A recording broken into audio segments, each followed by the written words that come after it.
हे मधुसूदन, तुम तो कहते हो कामनाओं का त्याग करके स्थित प्रज्ञ बन जाओ, परंतु स्थित प्रज्ञ बनने के लिए सबसे आवश्यक क्या है? स्थिर बुद्धि। स्थिर बुद्धि? परंतु मनुष्य अपनी बुद्धि को स्थिर कैसे रख सकता है? आशा और निराशा दोनों से मुक्त होकर ही बुद्धि को स्थिर किया जा सकता है। बुद्धि स्थिर होगी तो इंद्रियों के विषयों का बल टूट जाएगा। यदि कोई किसी इंद्रिय को ही काट कर फेंक दे तो क्या उस इंद्रिय का विषय नष्ट हो जाएगा?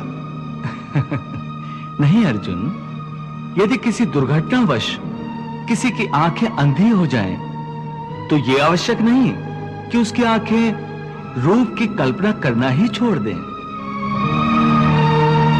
आंखें ना होने पर भी उसका मन ऐसे दृश्यों की कल्पना कर सकता है जो उसे विषयों के मुंह में फंसाए चले जाए। पार्थ, एक अंधा मनुष्य भगवान के स्वरूप की भी कल्पना कर सकता है।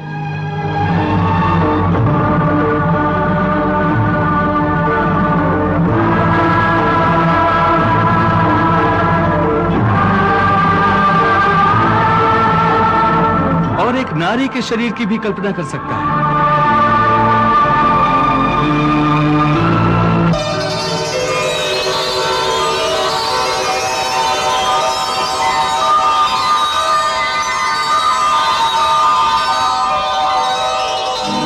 सो किसी इंद्रिय के होने ना होने से मन की वासना और आसक्ति में फर्क नहीं पड़ता।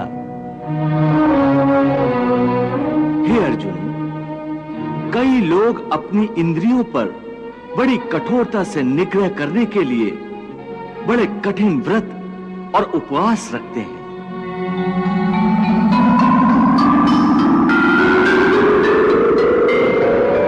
कई कई दिनों तक खाना पीना छोड़ देते हैं।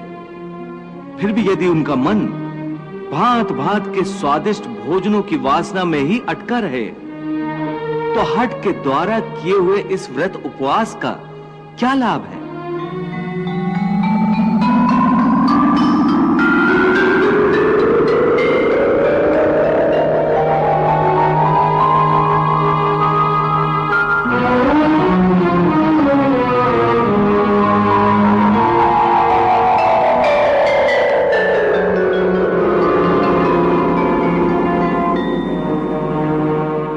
ऐसे लोग हठ के द्वारा अपनी इंद्रियों को सुखाकर निर्बल तो कर देते हैं,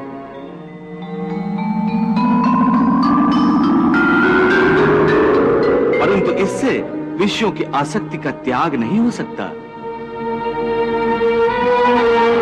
याद रखो, विषयों से अधिक खतरनाक है विषयों की आसक्ति, और विषयों की आसक्ति का त्याग केवल इंद्रियों के निग्रह से नहीं हो सकता।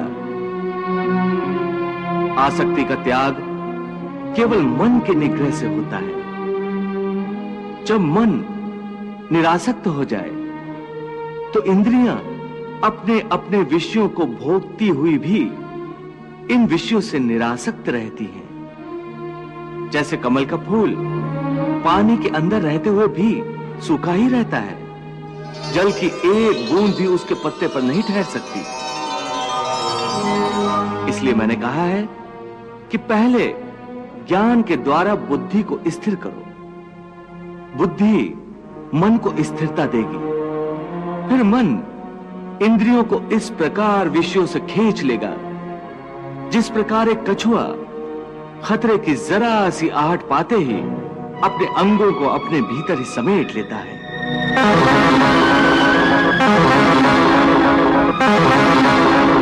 हे पार्थ, हे अर्जुन, जो भोग विलास का भक्त होता है वो परमात्मा का भक्त कैसे हो सकता है? ऐसे मनुष्य जो बाहर से भक्ति का प्रदर्शन करते हैं परंतु मन से विषयों के चिंतन और उनकी आसक्ति में लीन रहते हैं, वो भक्ति का केवल ढोंग करते हैं।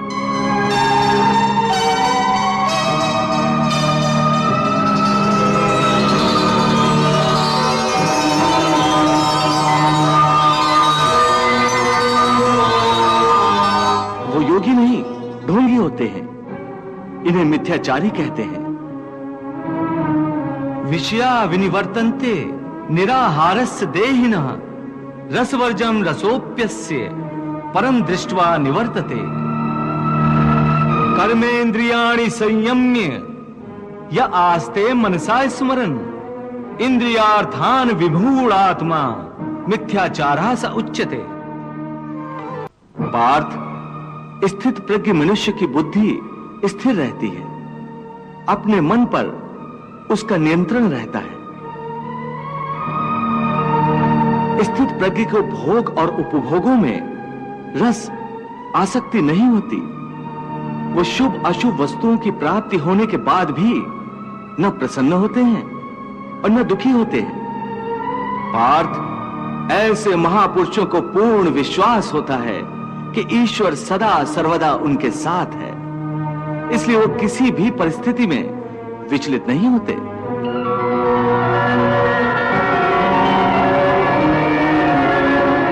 ये कहना आसान है केशव, साधारण मनुष्य के लिए इस मानसिक स्तर पर पहुंचना बहुत कठिन है। इसके लिए सांसारिक मनुष्यों को किसी दैवीय सहायता की आवश्यकता होगी। तुमने ठीक कहा अर्जुन। भगवत कृपा के बिना कोई भी कार्य सिद्ध नहीं हो सकता। इसलिए मनुष्य को अपने पुरुषार्थ के साथ साथ प्रभु की भक्ति का भी आश्रय लेना चाहिए। हे अर्जुन, परमात्मा की भक्ति करने से मन सात्विक हो जाता है और विषयासक्ति पूर्णतः समाप्त हो जाती है।